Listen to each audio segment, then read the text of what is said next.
खातून है या स्टाइलिश मतलब बॉय है या कोई भी, आप लोग उन्हें कवर हेड नहीं कर सकते, तो फिर कम से कम इतनी सी जगह पे इतना सा पुश पंप बना लें, उसमें प्याजों का हल्का सा पानी रखा गया, नहीं स्मेल आती उसकी। शुरू शुरू में लगता है, बाद में, वरना यहाँ इतनी सी जगह को सिक्योर करके निकलें। एनी हो, उसके बाद सर जो थेफ्ट है उसके लिए अलर्ट रहना है टॉरस को, वर्गो को और कैप्रिकॉर्न को। अस्सलाम वालेकुम, मैं हूं फलक शेख और आप देख रहे हैं वज़ाइफ से मौज़ूद। हमारे साथ मौजूद है मोहम्मद उसामा अली, एस्ट्रोलॉजर हैं, इस्लामिक स्कॉलर हैं और बिजनेस कंसल्टेंट हैं। स्क्रीन पे नंबर चल रहा है, जो लोग पर्सनल कंसल्टेशन लेना चाहते हैं राब्ता कर सकते हैं। नाजरीन, बहुत से लोग कमेंट्स में हमसे ये जानने की कोशिश करते हैं, उनके लिए ये प्रोग्राम, आपको पता है कि बड़ा अच्छा उसामा साहब एक चीज को लेकर चल रहे हैं। आप लोगों की जो बीमारियां हैं, आप लोगों के जो जिंदगी के मसले मसाइल चल रहे हैं और उसका हल नहीं आप लोगों को मिल रहा, तो इस चैनल पर रूहानी हो या आप लोगों का दूसरा फाइनेंशियली प्रॉब्लम हो, उसका तो इलाज ये करते ही हैं। लेकिन साथ ही साथ आपको बताएंगे कि नवंबर के महीने में कौन से ज़ोडिएक ऐसे हैं जिनके साथ चोरी हो सकती है, कौन से ज़ोडिएक ऐसे हैं जिनका एक्सीडेंट हो सकता है, या कौन से ज़ोडिएक ऐसे हैं जो अनहैपन उनके साथ इवेंट हो सकता है, एक्सीडेंट हो सकता है। तो गाड़ी एहतियात से चलानी है, मुख्तलिफ चीज़ों से बचना है। तो अगर आप ये वीडियो देख रहे हैं वक्त से पहले, तो आपको एहतियात करनी है। आप चौकस हो जाएं, कि मुतात हो जाएं कि यार ये मैंने वीडियो देखी थी, इसमें मेरा ज़ोडिएक है, तो ये चीजें मेरे साथ, मुझे अलर्ट रहना नवंबर के महीने में। आइए टाइम जाया किए बगैर पूछते हैं वो कौन से ज़ोडिएक हैं, किनके साथ प्रॉब्लम है, और खास तौर पर बीमारी का पूछेंगे कि कौन से ज़ोडिएक है जिनको बीमारियों में मुब्तला हो सकते हैं। तो वो ये चीजें छोड़ दें या इन चीजों में मत पड़े, ताकि वो बीमारी आप तक आ ही ना सके। अगर वो प्लेनेट ऐसा बना हुआ है तो आप गुजर जाएं उससे। अस्सलाम वालेकुम। जी वालेकुम अस्सलाम, बहुत शुक्रिया आपका। बिस्मिल्लाहिर्रहमानिर्रहीम, अल्हम्दुलिल्लाहि रब्बिल आलमीन, अल्लाहुम्मा सल्लि अला मुहम्मद व आले मोहम्मद। सबसे पहले तो आप ही अलर्ट हो जाएं, क्योंकि सैजिटेरियंस को एहतियात करनी है नवंबर में। नवंबर ही महीना आ रहा है सैजिटेरियस का, नवंबर दिसंबर। बहरहाल इसमें यह है कि एक्सीडेंट्स के पहले हम जिक्र कर लें कि किन बरूज को एक्सीडेंटल उसकी केयरफुल एटीट्यूड अडॉप्ट करना है।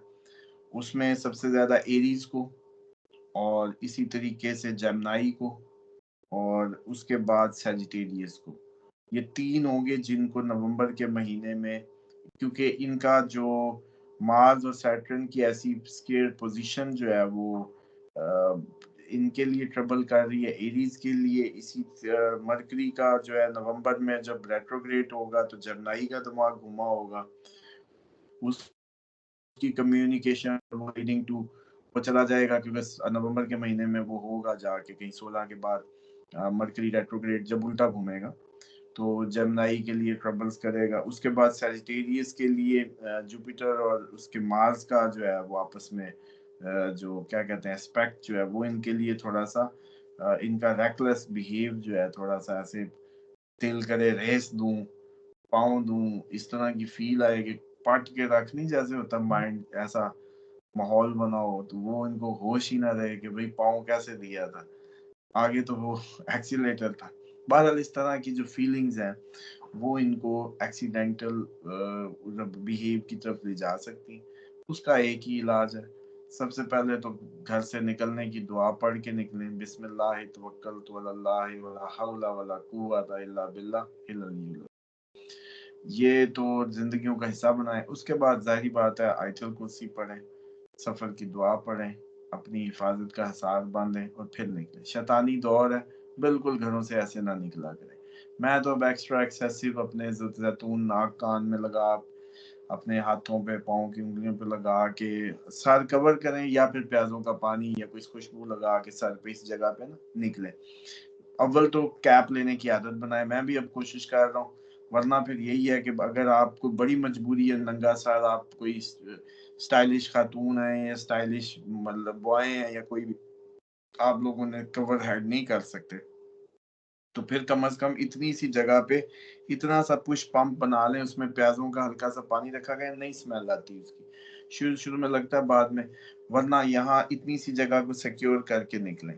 एनी हो, उसके बाद सर जो थेफ्ट है उसके लिए अलर्ट रहना है टॉरस को, वर्गो को और कैप्रिकॉर्न को।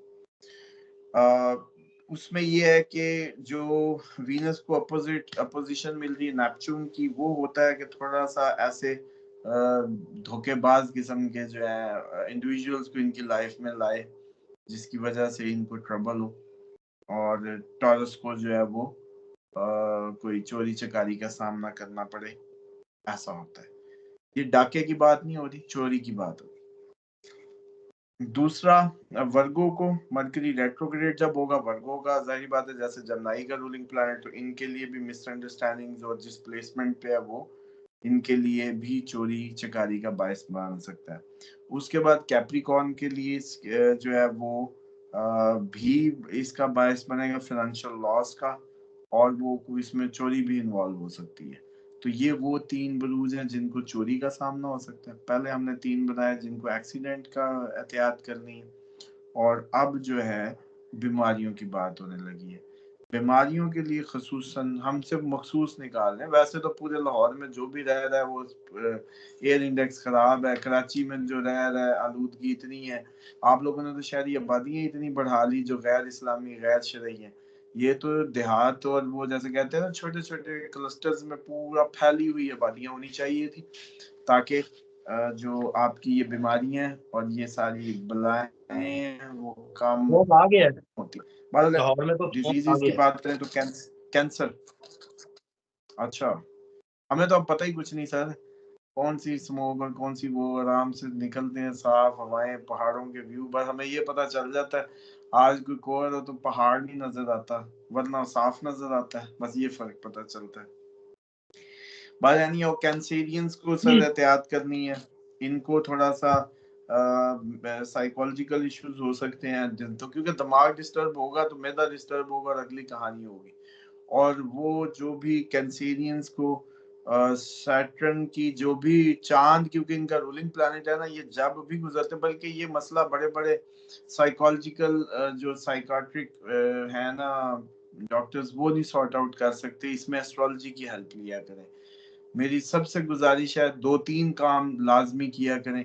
एक तो जिनके ऑटिस्टिक बच्चे हैं वो लाजमी चेक करवा लें किसी एस्ट्रोलॉजर से अगर वो जानता हो, वरना हमें मौका दें कि एक बच्चे में 2 बातें होती हैं, या तो वो ऑटिस्टिक है ओरिजिनली या नहीं है, क्योंकि अब आजकल ये है कि सबको एक ही कैटेगरी में डाल देते हैं, जो समझ नहीं आता उधर ही ये बड़ा, एक तो इसकी वो जैसे कहते हैं छांटी करनी बड़ी जरूरी है, और वो एस्ट्रोलॉजी कर पैदाइशी तौर सकती पे है कि बच्चे बस होते हैं जो उसी बोल में। नहीं सकते, पैदाइशी हाँ तौर पे। मतलब कोई शुरू में लेट बोले हैं, कोई मिसाल के तौर पे आप किसी का राहु तीसरे घर का हो, उसने लेट ही बोलना है बेचारे ने, आप उसको राहु की रेमेडीज हम दे देंगे या और कलाम खुदा से उसका वो करेंगे, लेकिन ये डॉक्टरों ने कह देना बस भी ये तो स्पेशल चाइल्ड हो गया, हालांकि उसने लेट बोल पड़ना है। लेकिन कई ओरिजिनली ऐसे होते हैं कि उनकी पोजीशन ऐसी होती है कि डेफिनेटली उनको मतलब ये कोई भी डिफेक्ट या कोई भी फेस करना था। तो कम से कम एस्ट्रोलॉजी इस तरह के मैटर जिनमें मेडिकल साइंस, चलो मिसाल के तौर पे मेडिकल साइंस आपको नहीं बता पा रही ना, एक तो वो मरीज सारे के सारे जो जाते हैं कहते हैं जी मेरे पेट में दर्द है, टेस्ट करा रहा हूँ पता कुछ नहीं चल रहा, वो भी एस्ट्रोलॉजी से स्कैनिंग करवाएं।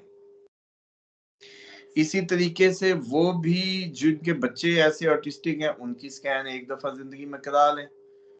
और तीसरा ये जो होता है जो भी ऐसा कोई भी मर्ज जो स्कैनिंग में ना आ रहा हो वो लाजमी, और ये जो मैं इनका बता रहा था जितने भी नफ्सियाती डिप्रेशन के केस और एंजाइटी, ये डिप्रेशन कुछ नहीं होता, ये सारी कहानियां सिवाय उसके कि जिसको चोट की कोई पेन फील बर्दाश्त की है, उसके ऊपर कोई चीज गिरी और उसने बड़ी शदीद पेन बर्दाश्त की, या कोई एक उसके ऊपर अचानक कोई साइकोलॉजिकली कोई हमला किया गया या हरास किया गया या उसको कोई खौफ का सामना करना पड़ा, वो है ओरिजिनल साइकोलॉजिकल पेशेंट्स। उसके अलावा जितनों की समझ कोई नहीं आ रही ना, वो सारे के सारे लुनेटिक हैं। उनके जब जब चांद बदलता है, चांद के साथ साथ ये लोग बदलते हैं, और वो जब जब सैटर्न हाउसेस से गुजरता है वो ये तंग होते हैं। वो सिर्फ अगर वो सैटर्न के 108 घंटे इनको साइड पे कर दो ना महीने के, ये ठीक हो जाएंगे। इसलिए इस तरह के साइकोलॉजिकल पेशेंट्स भी एस्ट्रोलॉजी को जो है मौका जरूर दें। उसके बाद सर जो स्कॉर्पियंस हैं, स्कॉर्पियंस के लिए इन्फेक्शंस का डर होगा, इनको खून गंदा भी हो सकता है, पिंपल्स भी निकल सकते हैं, इनको काइंड ऑफ खून गंदे की जितनी भी बीमारियां हो सकती है ना, वो सारी हो सकती हैं। ये दाने निकलने से लेके इसी तरीके से कोई इन्फेक्शन तक, कोई भी। अब इन्फेक्शन अगर हो तो अर्के मकू अच्छी चीज है, घर में रखा करें। एक अर्के कासनी, अर्के मकू, गुलाब का अर्क, इनको जिंदगियां बना लें। आप लोगों को मैं इसी से ठीक करके दिखाऊंगा, कोई इतनी महंगी महंगी दवाइयों और उनकी जरूरत नहीं होती।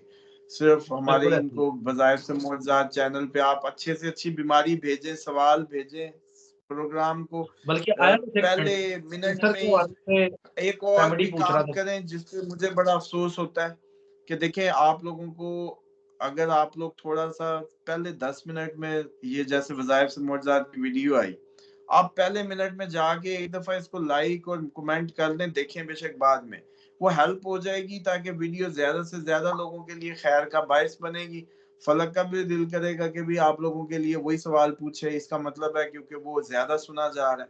तो थोड़ी सी आप लोग भी अपनी जो है ना, वो समझे आपको फ्री में यहाँ सब कुछ मिल रहा है, तो उसका कम से कम ये मूल बनता है कि आप एक उंगली टच करके मदद तो करें। ताकि आजकल ये पाकिस्तान में बड़ा फायरवॉल के मसले हैं, चीजें हैं, और हम जैसे लोग जो थोड़ा सा पॉलिटिकली प्रोग्राम्स भी दे रहे होते हैं, उन पे भी रुकावटें आती हैं। फलक ने इब्तदा की थी बल्कि इस सिलसिले की, तो वो थोड़ा सा ये होता है कि उससे आप लोगों की, आपका वो एक लाइक करना, कमेंट पहले 10 मिनट में, बाद में अगले दिन का कोई फायदा नहीं है। बस जब वीडियो से नोटिफिकेशन आए उस वक्त जितने लोगों ने हाथ लगाया ना, उसी ने फायदा देना है। बहरहाल यानी उसके बाद स्कॉर्पियंस के लिए जैसे बताया कि इन्फेक्शन का और इसका मसला रहेगा, और उसके बाद पाइसिस के लिए, और पाइसिस के लिए इम्यून सिस्टम वीक होने की वजह, मतलब वाइट ब्लड सेल्स का मसला, जिस वजह से अगर इनको किसी चीज ने काट लिया, मलेरिया हो सकता है, इसी तरीके से डेंगी हो सकता है, इसी तरीके से कोई भी बीमारी वीकर इम्यून के नतीजे में होती है, वो पाइसिस को फेस करनी पड़ सकती है। ठीक हो गया। तो ये हाँ है सर, ओवरऑल नवंबर में 9 हमने जो निकाले इन 3 टॉपिक्स के हिसाब से, जिनको एहतियात अच्छा, करनी है। कुछ कमेंट्स आए हुए थे जो मैंने मेरी नजर से गुजरे। कई लोगों ने गले खराब का पूछा हुआ था कि जी हम मेडिसिन खाते हैं गले खराब से रिलेटेड, ईएनटी का बड़ा मसला रहता है। कान का मसला भी किसी ने लिखा हुआ था कि जी इसका भी रूहानी पूछें। और किसी ने कैंसर के हवाले से काफी लोग पूछ रहे हैं कि ये जो डर लगता है कि बिला वजह यार बैठे बैठे कैंसर ना हो जाए, तो ये खौफ, इससे क्या एहतियात की जाए या क्या पढ़ा जाए कि जिससे हमें इसका खौफ, और अगर हो जाए तो इसका इलाज क्या है। मतलब खवातीन खास देखो तौर पे ये उसमें तो पूछती हैं। हमारे साथ चुप करके मैसेज करें व्हाट्सएप पे, और कहें कि जी मुझे दुआए गाब का अमल और रेमडीज दे दें, वजीफे में शामिल हो जाए, बस। उससे कम अज कम इनकी मैक्सिमम जिंदगी की बीमारियां और ये सारी ना, शैतान तो घरों से निकल जाएगा। शैतान ही होता है बिल्कुल। बीमारी। और अभी जिनके गले पकने हैं वो मोस्टली लोग हो सकते हैं जिनको मेथरे इलायची खाने शुरू कर दें। ये मछली बड़ी खाएंगे गला पक जाएगा, और फिर एजोमैक्स लेनी पड़ेगी। तो एजोमैक्स तो आखिरी हद होती है, लेकिन पहले इसी से ही आप लोग, अगर मेथरे इलायची पड़ा हो घर में, तो वो खाते रहें मिक्स करके। इस सर्दी में मछली जिन्होंने वैसे तो नहीं खानी चाहिए, लेकिन अगर किसी ने बहुत जरूरी खानी ही है, तो फिर मेथरे इलायची का चम्मच भर भर के सुबह शाम लें, तो उम्मीद है कि मिक्स इनका ये करके सीजन, 30 हाँ, गला जो ये जिनका गला पकने का, ये दर्द करने का मसला, वो इससे हल हो जाएगा। और जिनके कानों का मसला है, वो इसके अंदर जैसे वो कहते हैं ना लौंग का पानी, ऐसे लौंग को थोड़ा सा दबा के या लौंग का ऑयल रख लें, या उसको वो कर लें, वो उसमें हल्का सा लगा लें, या जैतून का तेल खुशबू वाला पड़ा हो तो वो डाल के लगा लें, बस। वो उनकी उससे हो जाएगी। तीसरा, हाँ, और जब कभी बह रहा हो कुछ, तो उन दिनों फिर ये एक दफा करना होता है कि डेयरी प्रोडक्ट रोक देनी होती, बाद में फिर शुरू कर देनी होती। क्योंकि एंटीबायोटिक जब बंद कर देंगे, उसके बाद वो उसने तो दोनों ही आपकी खुलिये मार दी है, व्हाइट ब्लड और रेड ब्लड दोनों। मुजामती, या सॉरी, जो बीमारी के जसूमे थे वो भी, जो आपकी बीमारी का जर्म था वो भी, जो सेहतमंद बैक्टीरिया था वो भी, दे किल बोथ। तो अब क्या करें, जब भी एंटीबायोटिक कोई इस्तेमाल करें, उसके बाद लाजमी कुछ दिन दूध दही का इस्तेमाल ज्यादा कर दें, जब बंद कर दें। क्योंकि वो कई कहेंगे जी उधर से इन्फेक्शन है, उधर से डेयरी प्रोडक्ट पिए जाते हैं, चाय नहीं रुकती इनकी और दूध नहीं रुकता, या कईयों को कोई भी आदत होती है लस्सी की, या इधर से चेस्ट इन्फेक्शन, उधर से लस्सियां या दही, तो वो लोग मना कर देते हैं कि यार डेयरी प्रोडक्ट ना लो कि कंजेशन और ये बढ़ेगा। हालांकि ऐसा नहीं होता, लेकिन फिर भी ये है कि एक दफा आप जब इस तरह से एंटीबायोटिक यूज कर चुके ये हो बात सही है। या सर में दर्द हो रही हो, कहते दही नहीं खाना चाहिए, ये सही बात है? देखिए वो सर में दर्द हो जाए दही नहीं खाना चाहिए, देखिए सर का दर्द की 2-3 रीजंस है, उसमें सबसे बड़ी तो गैस्ट्रिक इशू का ही सर पे चढ़ जा रहा है, तो वो पहली बलाएं तो भागी फिर नहीं, उल्टा दही तो अच्छी चीज है, दही कोई वो नहीं है। हाँ ये जरूर है कि अगर आप एक गंदी बॉडी पे ये जंग शुरू करा देंगे, उसको कोई फायदा नहीं होने लगा, उसका काम बढ़ जाएगा, गैस और चढ़ेगी सर को। हाँ अगर नीट एंड टाइडी हो जाए, अंडर आर्म्स वगैरह जीरो करें, नमक से बात ले लें, फुल गर्म पानी या सर्द जिससे भी लेना है, और ऑलिव ऑयल अपने पाँव पे या बॉडी मसाज करना शुरू कर दें, और फिर आप इस तरह की कोई भी चीज खाएंगे तो उसका फायदा ही होगा, नुकसान नहीं होगा। बहुत शुक्रिया सामा साहब, बल्कि हर तरह की बीमारी का इलाज आपको वज़ाइफ से मौज़ूद पर नाज़रीन मिलेगा। कमेंट्स करें, यहाँ सामा साहब बैठे हैं, आपको फौरी तौर पर जो जो आपके कमेंट्स आएंगे उसका जवाब दिया जाएगा। उसके हवाले से जो भी आपने टॉपिक पूछा होगा, एस्ट्रोलॉजिकल एनालिसिस के हवाले से, इस्लामिक स्टडीज के हवाले से, आपको यहाँ पर इस चैनल पर बताया जाएगा। अपना फीडबैक जरूर दें, कमेंट जरूर किया करें। कोई भी बीमारी आपके किसी भी अपने चाहने वाले अजीज को है तो उसको ये वीडियो शेयर कर दें, उसके काम आ जाएगी। अपना ख्याल रखें, मिलते हैं अगली वीडियो में। अल्लाह हाफिज़। तो चैनल को सब्सक्राइब कर लें, बेल आइकन दबाएं, वीडियो सबसे पहले आपके पास आए। अल्लाह।